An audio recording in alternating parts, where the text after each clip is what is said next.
Yes, we needed more Reze, and in this video I'll explore how an already brilliant character could have been more deeply integrated into this film. So the Chainsaw Man movie just came out to massive critical acclaim, a lot of which is very well deserved. Reze is, in my opinion, one of the most interesting and impactful characters in recent memory. Now, I want to make one thing clear. I am a fan, so when I use terms like missed opportunity, I mean that there are a few areas that I'd love to see explored further. With all that being said, I'm Lucky7 and I would like to extend a warm welcome to my channel. So let's start with the good. The best thing about this movie was Reze by far. She's a human-devil hybrid like Denji, but unlike him, she was raised from childhood as a Soviet assassin. In some ways, she represents a more extreme version of what Denji could have become if he'd unlocked his powers earlier. Someone who was never allowed to be a person, only a tool. Reze has never been given space for love, meaning, or a life of her own. She's so practiced at faking emotions that even the audience didn't know what was real about her until the very end of the film. The few scenes where her true feelings shine through are by far the most impactful, because it allows us to peer under the facade. Scenes like her getting attacked in the rain, or mustering up the courage to say yes to love, only to have her hopes dashed by Makima, are genuinely some of the most moving I've seen recently. Denji contrasts very well with Reze, because while it's clear that Reze is searching for a genuine human connection, Denji is much more juvenile. He often reduces Reze to how she makes him feel, whether it's arousal, flattery, camaraderie, or belonging, rather than seeing her for who she truly is. He's not a bad person, he just doesn't understand what love is, and that's why it's brilliant. He's unable to connect meaningfully in a romantic way. The best example of this by far is their swimming scene. I usually hate fan service in anime, but here it feels like Reze is awkwardly trying to connect with Denji in any way she knows how. Her state of undress is not gratuitous, and instead shows her vulnerability. It isn't healthy or well-formed, but that's the tragedy. She was never really taught how to love, only how to perform, manipulate, and survive. And yet, despite all that, this scene showcases that she still feels a deep longing in her heart for something real, and that's amazing. Her stress and conflict are perfectly encapsulated in this scene. In chapter 43, when she gets attacked in the rain on the school rooftop, Reze never wanted to kill this man. She's actively de-escalating and trying to escape. She only fights back when she has no other choice. And when she does, something just shuts off. Her expression goes blank and she starts singing a lullaby to calm herself down. It's a powerful moment, and it's also where my criticism begins. That lullaby feels deeply personal, like a coping mechanism she learned long before this moment, but we're never given any context for it. I like to imagine this was taught to her by some kind of mother figure in the military to manage Reze's stress. That woman has since died, but Reze still uses this song to keep her alive in her memories. Some more context would seriously elevate this scene. This actually leads perfectly into my critique. Okay, I'm just going to come out and say it. I think Reze should have been the primary POV character, not Denji. I understand why that isn't the case. Shonen storytelling typically builds long-term icons through a consistent main character perspective, with only limited POV switching from time to time. And structurally, this film is about how Reze impacts Denji's character arc. That makes sense, but because of that choice, we largely forego her internal perspective, her backstory, and her private doubts. And that feels like a missed opportunity. Denji's tragedy is essentially that he thought he found a girl he genuinely likes, but got rejected in his mind. Reze's tragedy is that she never had even a fraction of the freedom or happiness that even Denji does, and that the moment she dares to hope for love, she gets killed for it. For me, that second tragedy carries far more emotional weight. I can't help but feel that centering Reze's perspective, even partially, could have elevated the film's impact in a significant way. Do I think this film needed Demon Slayer-style flashback sequences mid-fight? No, these shows are too different. Instead, I take a page out of Monster's playbook. With Monster, while Tenma is the clear MC, we get multiple arcs and stories told from the perspective of characters like Grimmer, Richard, and Lunge. One way this arc could have been structured is by starting the film with Reze's upbringing, providing some context for her character. Then moving into the first meeting with Denji, framing the romance from her perspective, and finally culminating in the fight itself, showcasing the tragedy of Reze losing her chance at love. All of this with a directing focus on Reze's emotional state would strengthen the emotional through line that I found compelling in the film. This is not me telling Fujimoto how to do it better, but about imagining a different perspective choice that could enhance the story's existing themes. And here's how. I get that many people love the mystery around Reze and feel that it makes her story more unsettling, that what we can imagine is often more frightening than what's shown. For me though, I was more interested in her emotional development than in preserving that sense of horror.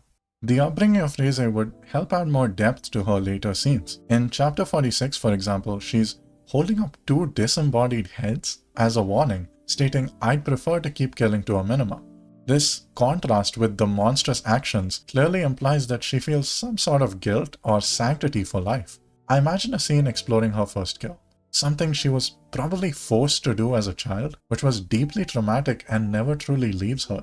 The initial hesitation and anguish would then contrast beautifully with the scene of her holding up those two heads. She's become more desensitized to killing, sure, but she hasn't fully lost the humanity she possessed as a child. Another example of where the film could go further are the scenes where she flirts with Denji. Think about it. She's so unnaturally good at flirting that people don't know where the performance ends and the genuine feelings begin. My headcanon imagines this as military conditioning, training by authority figures to weaponize intimacy and commodify her relationships, never allowing her to truly connect with anyone. Imagine how scarring that is for a child to go through. Framing it this way would add some more depth to her romance with Denji, because it's the one time she isn't forced to pretend she's interested in someone. There is no ulterior motive, she's just trying to connect. Finally, I think taking the focus off of Denji during their romantic scenes would be beneficial. Take the swimming scene from chapter 42 as an example. As it exists, the emotional focus is almost entirely on Denji, his guilt over betraying Makima, and his attraction to Reise's body. That fits his character arc, but imagine if Denji's thoughts were pushed slightly into the background, and the scene instead centered on Reise's nervousness. She doesn't need to do any of this, and could just kill him right here to achieve her mission. She wants to drag this moment out to feel something. It's not about her providing for Denji, it's about her daring to love someone. From her point of view, we could feel those nerves and the direction could reflect her mood, rather than his enslavement to Makima. This is the Reze arc after all. These changes would, in my opinion, make the final scene so much more impactful. Seeing her run towards Denji, not purely for love, but for a chance at the human connection she was denied her entire life, which we've witnessed in her backstory. This would hit so much harder when contrasted with her death. In fact, the film could even draw parallels between Makima and the government that raised her, turning that final moment into a cruel reminder that whenever Reze reached for freedom, someone was always there to take it away. Worse still, it would deepen the tragedy of Denji's misunderstanding. In the canon, he doesn't see her death as sacrifice or hope. He reads it as her rejecting him. What I would add here is a small scene where Reze discovers his true feelings. Now, you could kind of argue that she already knew how he felt, but I think adding a bit more clarity would seriously help this scene. A final glance through the window with Reze spotting Denji, not just seeing his back, but something more dramatic, either throwing the flowers or crying, would be the last image carved into her mind. Reze, who was never seen as anything beyond a weapon, would die realizing that even the one person she could relate to lost faith in her. Not just lost, but confirmation that she was never truly seen. This one little change would make her death that much more haunting. I'm getting into spoiler territory now, so feel free to click off the video if you want to experience it for yourself. Canonically, Reze doesn't actually die here. She's captured by Makima and enslaved alongside others. Once Makima is defeated, those characters are freed. And we see several of them reappear in part 2, but not Reze. Why? And in universe, it's established that Reze cared about Denji and wanted to reach him before her death. So the question naturally becomes, why wouldn't she come back? We also see Denji move forward fairly quickly. When he starts dating Asa, there's very little sense of lingering guilt, nostalgia, or unresolved grief surrounding Reze. That absence feels intentional, but it also leaves a gap. In my version of events, the answer ties back to perspective. If Reze realizes in that final moment through the window that Denji never truly saw her, that he understood her death as rejection rather than, death, then her absence in part 2 makes sense. Rather than returning to someone who never saw her, she chooses to build a life away from the systems and relationships that only see her as a weapon or a role to play.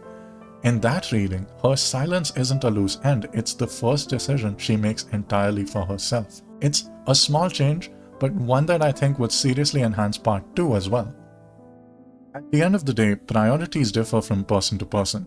If you enjoy Chainsaw Man as one continuous story of Denji's growth, with Reze being more of a supporting character, then the film's structure reflects that beautifully.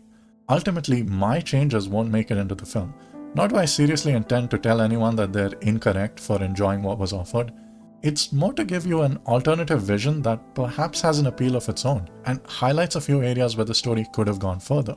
I just think Reze's story deserves to be told more fully. Seeing how she felt, not just what she did, is what makes her tragedy linger.